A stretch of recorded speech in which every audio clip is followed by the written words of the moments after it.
हम लोग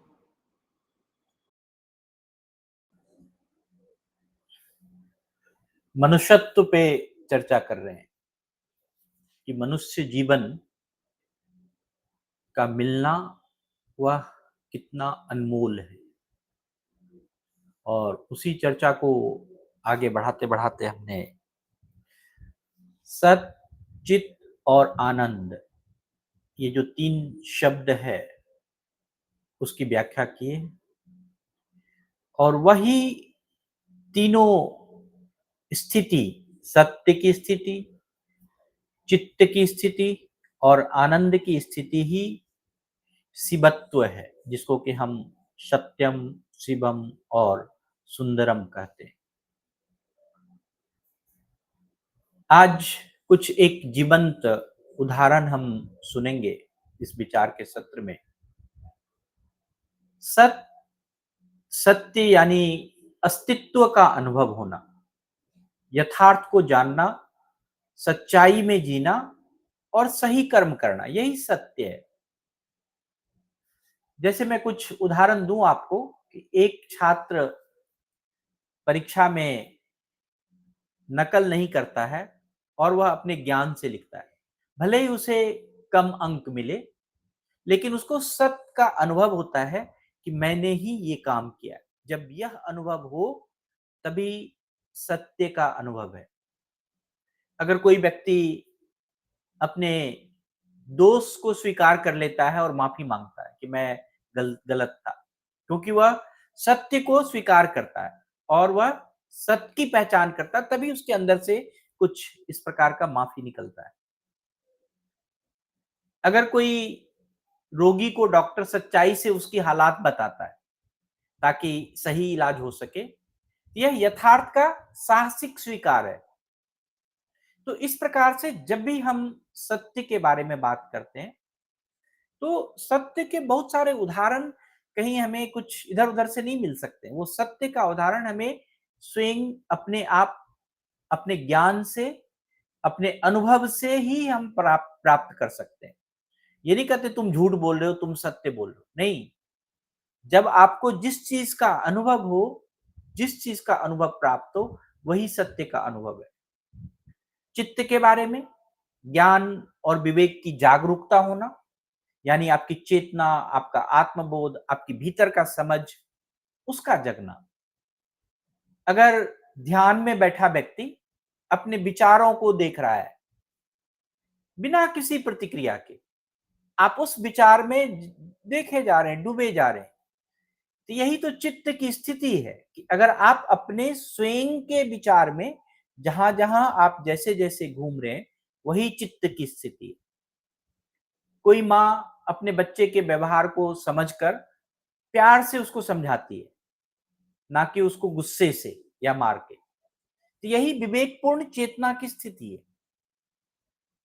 कोई व्यक्ति अगर किसी भी कठिन परिस्थिति में शांत रहकर सही निर्णय लेता है, तो यही जागरूक बुद्धि की स्थिति है, यही चित्त की स्थिति है। चित्त की स्थिति समझने के लिए हमें और कुछ नहीं करना होगा, खुद अपने ही जीवन में अपने ही आपको खुद चेतना में लाना होगा, खुद भीतर की समझ को बढ़ाना होगा, तभी हमारी चित्त की स्थिति आ सकती है। और आनंद की स्थिति, जिसको हम परम सुख कहते हैं, जो आत्मा से जुड़कर आता है, जो नित्य है, शाश्वत है, भीतर से उपजा हुआ सुख है। कोई बाहरी चटक भटक और बाहरी मोह माया से नहीं, अंदर की स्थिति से जो कोई उपजा हुआ सुख है। जैसे मैं उदाहरण दूं कि कोई संगीतज्ञ है, वह रियाज में लीन होकर समय भूल जाता है कि अब क्या होने वाला है। आप कोई काम कर रहे हैं, आपको आगे पीछे कुछ नहीं पता चल रहा है, आप किसी ऐसे स्थिति में चले जाते हैं जहां आपको आसपास की कोई भी खबर नहीं पता होती है। यही आनंद का अनुभव है, यही आनंद की स्थिति है। आप हर काम में तल्लीन होइए, हर काम में, हर पल में आपको आनंद मिल सकता है।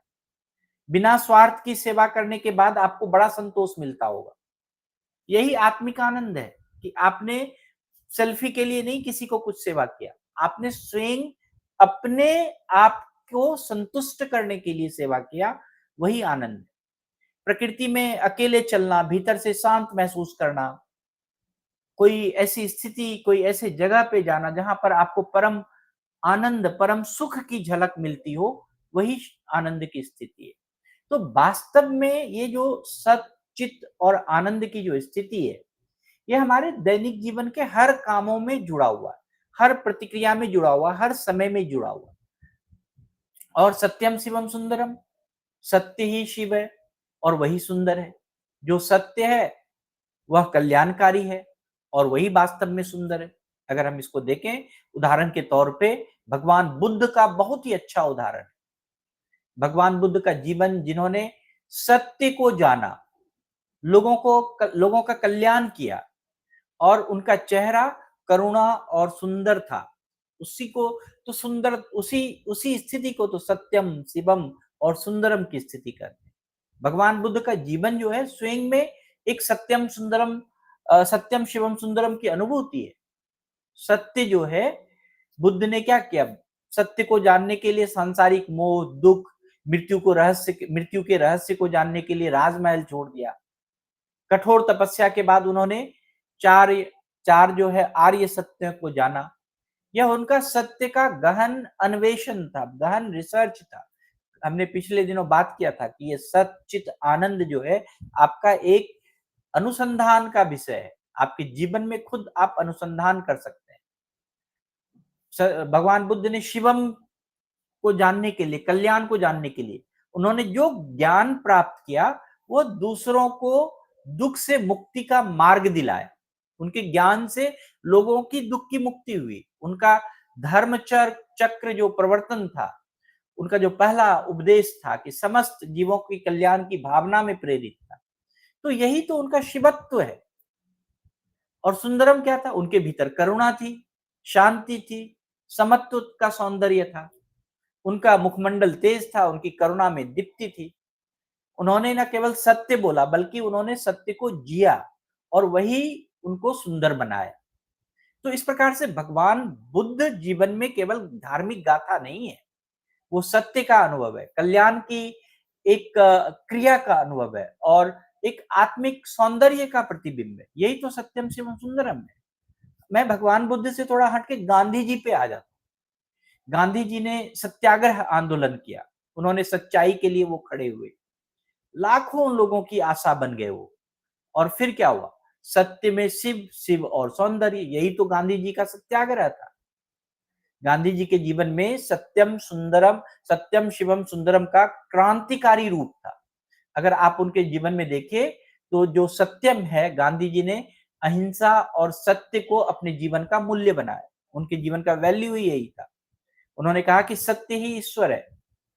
उनका हर संघर्ष सत्य के पक्ष में था, चाहे वह चंपारण का किसान आंदोलन हो या दांडी यात्रा हो, जितने भी हो। और उन्होंने शिवम के रूप में क्या किया? कल्याण के रूप में क्या किया? उन्होंने सत्याग्रह एक व्यक्तिगत उनका विरोध नहीं था, बल्कि वो जन कल्याण की पुकार थी। उन्होंने जो भी सत्याग्रह किया, उन्होंने एक पूरी तरह से पूरे समाज को बदलने के लिए, समाज की मानसिकता को बदलने के लिए, पूरे भारत को आत्मबल और आत्मसम्मान से खड़ा किया। उनके शिवम का जो कल्याणकारी मार्ग था, यही तो राष्ट्र के लिए शिवत्व था। और सौंदर्य अगर देखें तो गांधी जी का जीवन जो है सादगी से, करुणा से, साहस से परिपूर्ण था। उनके विचार, उनका चरखा चलाना, उनका नम्रता से बोलना, ये सभी उनके भीतर का सौंदर्य का दर्शन कराता था। इसलिए गांधी जी का सत्याग्रह केवल एक राजनीतिक आंदोलन नहीं था, वह सत्यम, जो सत्य से उपजा हुआ शिवम, यानी उन्होंने कल्याणकारी चीज किया। और आत्मा का सौंदर्य, वो स्वयं इतना सौंदर्य रूप बना कि आप देखेंगे कि हर व्यक्ति के पॉकेट में भी गांधी जी हैं। आप देखेंगे कि बिना गांधी जी के सिंबल का तो कुछ चलता ही नहीं। तो जब भी कोई बच्चा अपने दोष को स्वीकार करता है, जब भी कोई व्यक्ति अपने दोष को स्वीकार कर लेता है कि हमारे अंदर यह गलती थी, तो वह केवल गलती नहीं सुधारता है, बल्कि वह सत्य, कल्याण और सौंदर्य का मार्ग चुनता है।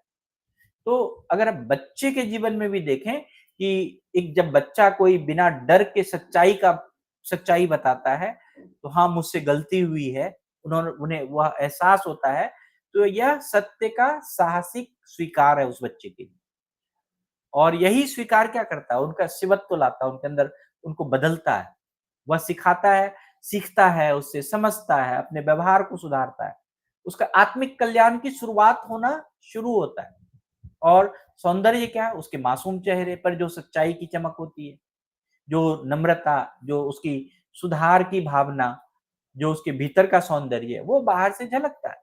तो यही सत्यम शिवम सुंदरम बच्चे में भी सरल और सत्यता से ईश्वरत्व के रूप में छिपी होती है। तो जो आज हमने शिवत्व का, सत्यम शिवम सुंदरम का, सच्चित आनंद का जो भी उदाहरण प्रस्तुत किए, ये सिर्फ और सिर्फ हमारे जीवन से जुड़े हुए, हम सबके जीवन में उस मनुष्यत्व को अपनाने से, उस मनुष्य जीवन को समझने से क्या होता है कि बदलाव हो सकता है। हम सभी एक अच्छे मार्ग पर चल सकते हैं। तो यही मनुष्यत्व का मुख्य एक उद्देश्य है कि हम अपने जीवन में कैसे आगे बढ़े।